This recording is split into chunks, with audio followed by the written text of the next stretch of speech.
say, Drake, you know you done messed up, right? Let's talk about it.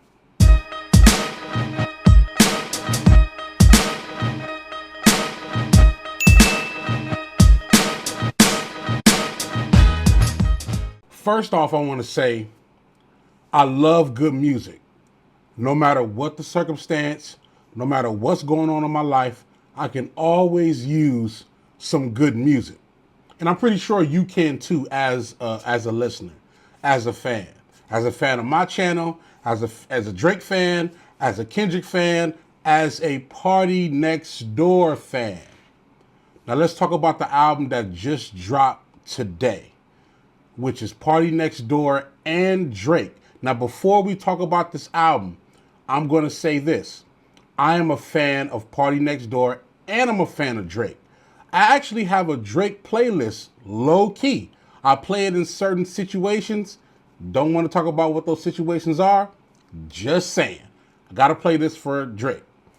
Aside from that, I am a hip hop and R&B fanatic. Let me say it again. I am a hip hop and R&B fanatic. So, doesn't matter if I'm a fan of you. You still, in my eyes, as a fan and as a consumer, you need to deliver. I'm going to be brutally honest about the music that I consume and the music that I enjoy.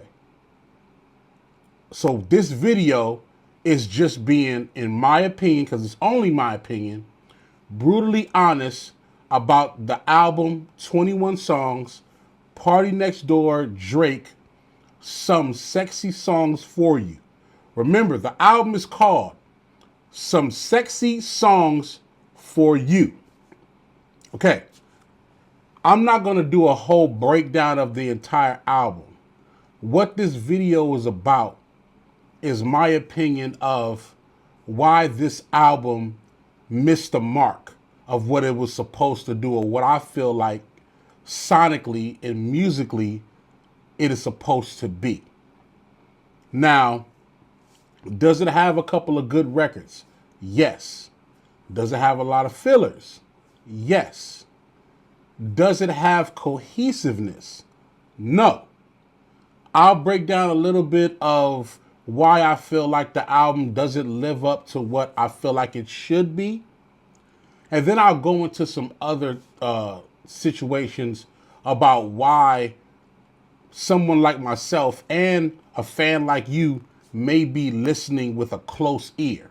Because I know we all are. After the battle and everything, we all listening with a close ear for Drake's music and Kendrick's music.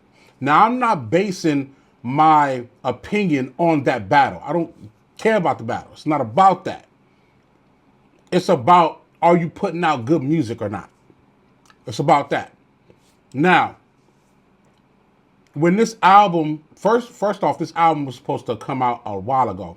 I believe this album was supposed to come out like middle of last year or around, February of last year. And for whatever reason, maybe it's the labels, maybe the album wasn't done, maybe it was the battle, whatever, it didn't come out. So Drake decided to announce it 2 weeks ago that this album was coming out with PartyNextDoor. Now, all the legalities that's happening with UMG and Drake.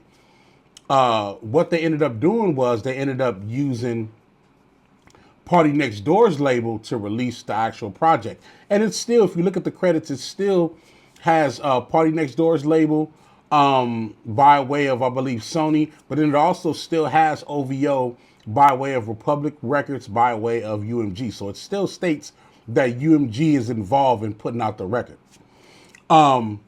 So in my brain, and especially because it's Valentine's Day, and it's the title is called Some Sexy Songs for You, I'm assuming we're gonna get some extravagant R&B. We're gonna get some dope R&B. PartyNextDoor, if you listen to his music, is very vivid. It has an R&B swing, but it also has a modern day bounce to it in terms of the production. He does his thing, and he's actually helped Drake get some marvelous hits out of Drake's catalog. You know what I'm saying? They work with each other. So I'm assuming that the cohesiveness of what they put together will be, phenomenal. I think it'll be dope. Alongside of that, in my opinion, for the past year, I feel like R&B culture has been at its finest for the past year or two. I think it's really grown. I think it's becoming a lot more prominent. It doesn't get the sales that we need it to, but still, there's some great artists that's making great projects. Hence, SZA, Brent Faiyaz, Lucky Day. He got a Grammy for his R&B song that was fire. Summer Walker's putting out great music. There's so many artists, you know what I'm saying, that's putting out great music on the R&B level. Of course, Chris Brown, Usher, the classic legendary guys. But it's also new artists that's putting out great work. So in my opinion, I think PartyNextDoor, Drake, I'm thinking this is going to be a dope project. I have to be honest. It was not what I was expecting. Now, let's talk about, it's 21 songs. 21 records. And I'm thinking that at least more than half would be cohesive to what the project is. The first 5 records are, in my opinion, disturbing because there's not a lot of change in delivery and flow. There's not a lot of change in the sound design. It's a lot that's not happening with this project. On top of that, the writing is questionable. I'll say questionable because in my opinion, for most of the album, the writing is bad. But I'll say questionable because, number one, listen to the album, it doesn't feel like the type of songs are my cup of tea because I listen to the D'Angelos of the world, the Music Soul Childs, the Chris Browns, the Brandys of the world, so many different R&B artists. I'm not gonna name everybody. And with those legendary artists, their writing is superb. In this project, the writing is lackluster at best, just to be honest. It's so many phrases and so many things that's just being thrown to the left and thrown to the right. And to be honest, it's not PartyNextDoor. To be honest, it's actually Drake. Drake's writing is, in terms of the R&B part, it's disturbing because we've heard greater writing from Drake. We've heard it. And, I was expecting for this project to come off stellar. He's using the same pocket for like 2 or 3 songs. I got to be honest. You got to listen to the project. He's using the same cadence 2 or 3 songs. He's using the same vocal tone, which we know that's what Drake does. But it's starting to get tiresome. When you listen to it, it's getting tiresome. He does have some strong points where he, says a phrase or something like that that's fire. I'm pretty sure you guys are going to put that along your Twitter, up and down your Twitter. But for the most part, this is the problem with some of the newer R&B these days, is that these people are not saying anything. These artists are not saying anything.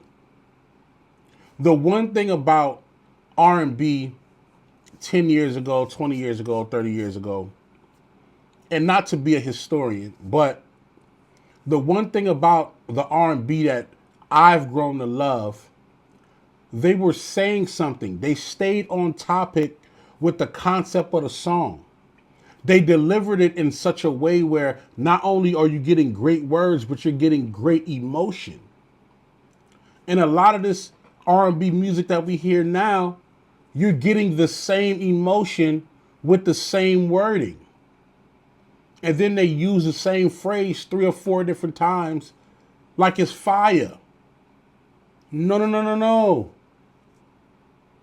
You need better writing. You need better delivery. I'm sorry. With R&B, in my opinion, this is just my opinion, so follow me.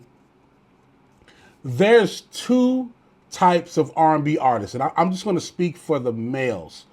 the male R&B artists for now, because we're talking about an album that is two males, putting together R&B songs. So in R&B, there's two types of R&B male artists. There's the R&B artist that's more so the lover, making love songs, talking about love, talking about in a relationship where you are as opposed to where you want to be. The sex symbol, the artist who look the part. They're speaking about love, they're speaking about making love, having sex, but they're also the sex symbol, right? Those songs, you hone into when you're in that mood, when you're in that pocket.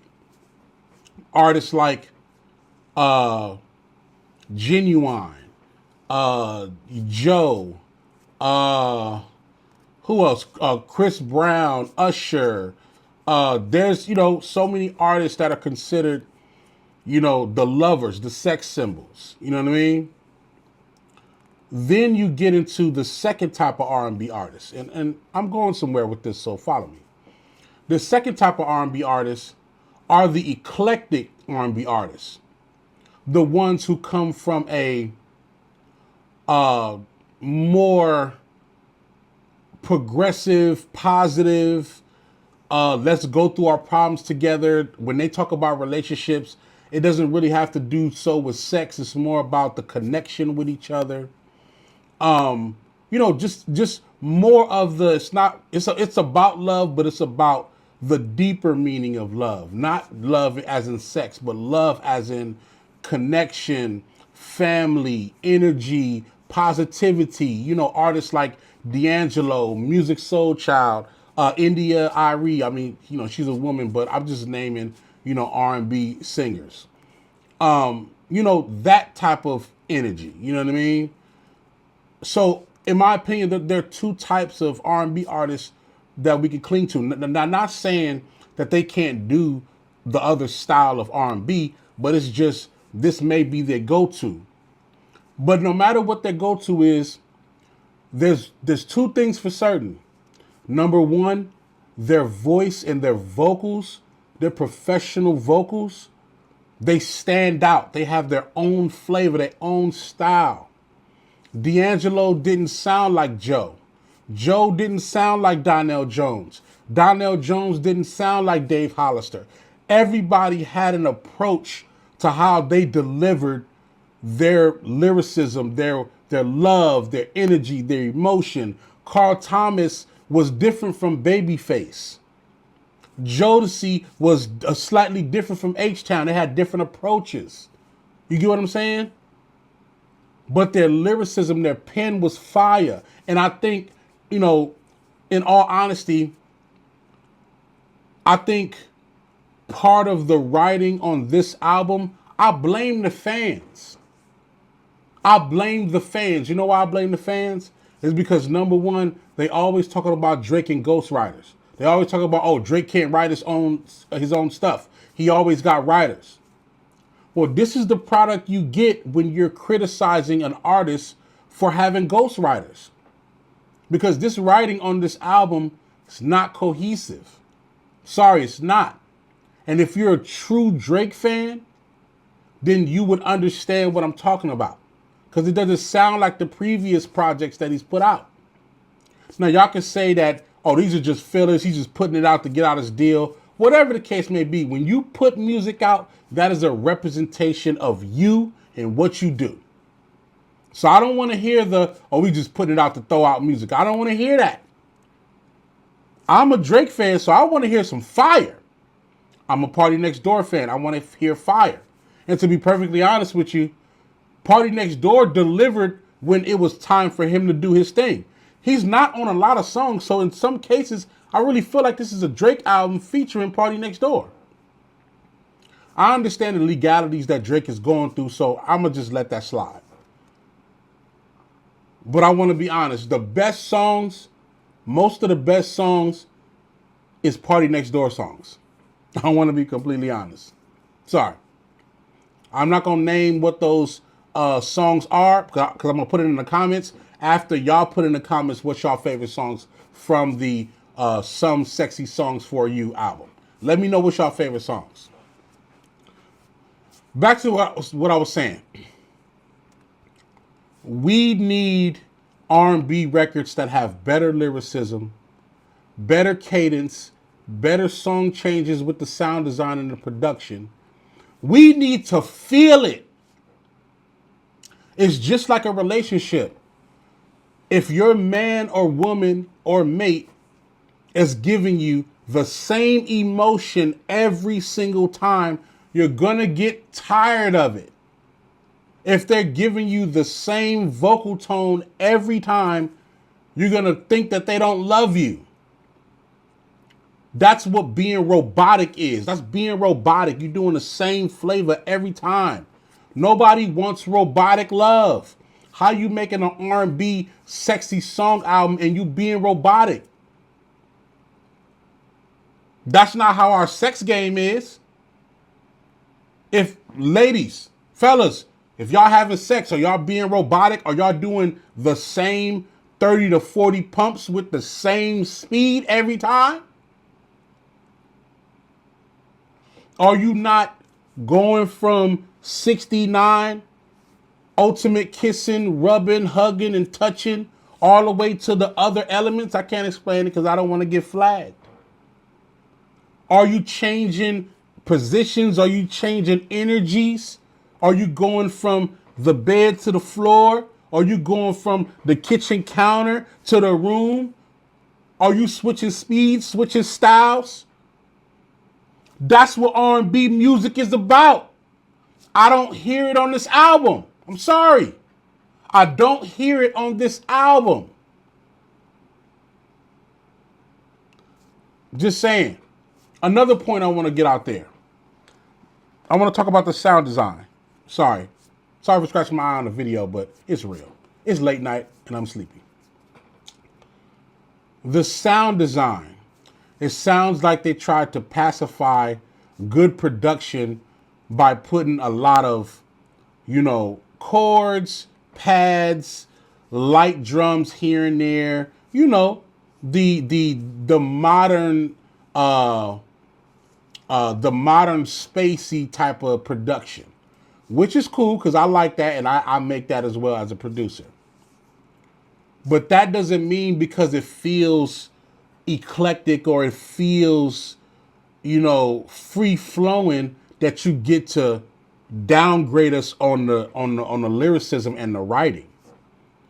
Just because the beat feels spacey don't mean that you don't deliver on writing. You still gotta write. Your pen game still gotta be fire. I'm sorry. There was probably only 2 records that I listened to that the pen game was on point. And one of them was a rap record. I'll let y'all figure it out. We gotta do better in making music. Now I know Drake had a rough 2024. But still, if you're putting out projects, especially when you're collabing with another artist that had nothing to do with your beef, and this is the first time you're putting out actual real music on DSPs, you better make sure it's of quality and of value. You better make sure it's fire. And that's what I was waiting on. I'm waiting for Drake to put out fire so we can stop talking about the beef. So we can stop talking about all of that. But all I'm hearing is fluff. I'm sorry, it's fluff. You guys missed the mark. Do you have a couple of songs to put on radio and ride y'all out? Yes, y'all do. Y'all always have that. But it's something that's not cohesive. And then, no disrespect, but Drake turns into Shang Tsung from Mortal Kombat, and he doing everybody's style. Ice Spice style, a Latino Mexican song style.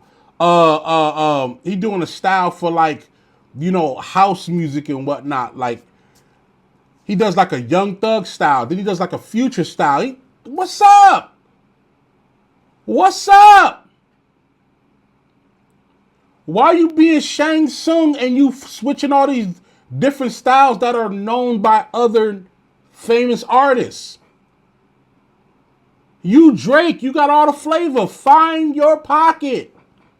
Find your pocket. This is not a diss. This is an honest critique. Honest critique. I want the music to be stellar. I want it to be fire. I'm sorry. It's not. It's not. I don't understand. You sounded like Ice Spice. Then you sound like a Latino. Then you sound like you from the UK, or you sound like you sound like Central C.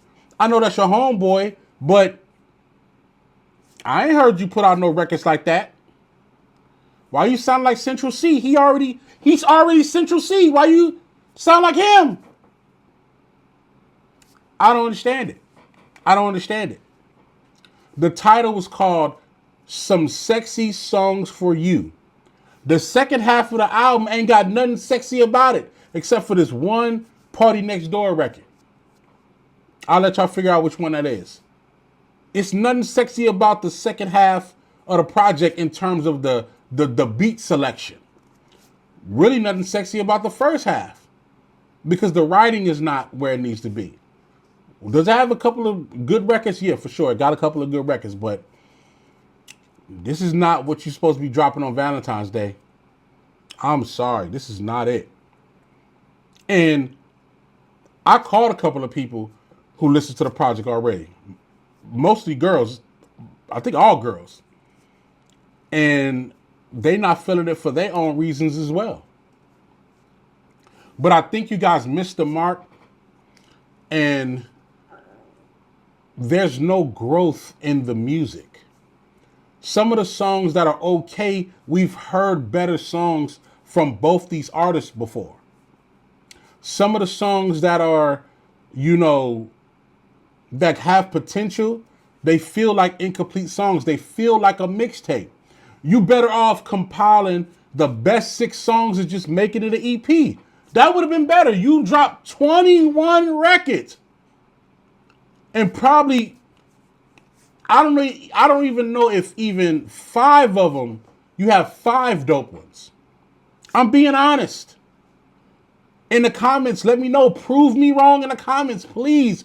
Prove me wrong. I listened to it 2 times, back to back. I let it ride while I was doing paperwork. It's not it. I'm sorry. This is a loss for R&B music. It's not a win. It's a loss for R&B music. I'm sorry. It needs to be better. And I'm gonna be perfectly honest. Y'all may beat me up for this. But this is the one thing, this is the last thing I'm gonna say. This is the one thing that I always question about an artist that's halfway in the R&B and halfway in the rap. You know those people who they say that they do everything? Like, oh, what you do? Oh, I do everything. Like, what do you mean you do everything? What do? You sing, you rap? Oh, I do everything. I do it all. The problem with that is y'all know what they say. The jack of all trades, but the master of nothing. Drake has not mastered any of his talents. His rapping is exceptional. I give him that. But when you put him up against a real rapper and a real lyricist and a real MC, it ain't it. He's an okay singer when he do R&B records. But when you put him up against a real R&B singer, when you put him up against a Dream, when you put him up against a Lucky Day, when you put him up against Brent Fayed, it don't match. Don't match. They smoking them on vocals, writing, flavor, approach. Sorry. That's what Drake has to battle right now. How to get back to himself. How to get back to his energy where he could do him and make good music. And to be honest, I think PartyNextDoor threw him an alley-oop, you know what I mean, and let Drake drive this album, and it didn't come out right. It didn't come out right. This is my first reaction, but I'm just saying it didn't come out right. And I think there's a lot of people that's going to agree. We'll see within a couple of days. I still hope the album does well. I hope it charts properly. I hope it gets all the sales and everything, because at the end of the day, R&B music and hip hop music, it's our music, so we got to keep it going. So I hope it does well, but sonically, it's not looking too good. Let me know what y'all think in the comments. Let me know how y'all feel about the album. Let me know if there's something I'm missing, because to be honest, I'm honestly trying to find something to like about the album, aside from a couple of songs, the 3 songs that I like. But let me know what y'all think in the comments. Let me know if the writing is where it need to be. And let me know who he should have been doing music with, aside from PartyNextDoor, because Party did his thing on the album. Don't get me wrong, PartyNextDoor did his thing on the album. And I want them to put out those records. But let me know if they should have had some other features on here to kind of bring it and make it cohesive. It's your Council Poly Rob. I appreciate y'all. Thank y'all for all the subscribing. Thank y'all for the likes. Thank y'all for the Cash App show. Y'all been sending me Cash Apps. Like, I just be doing whatever I'm doing, working on music or whatever, and I just hear a Cash App ping, bling, and I'm thinking it's one of my clients or something like that. But no, it's the people. It's you guys. You guys show me love, and make sure y'all leave me a comment in the Cash App, because eventually I am going to shout out y'all names, because y'all been showing me so much love. I appreciate it. You know what I'm saying? Let's keep rocking. Let's keep this thing going. Y'all already know what it is. WORKLOAD.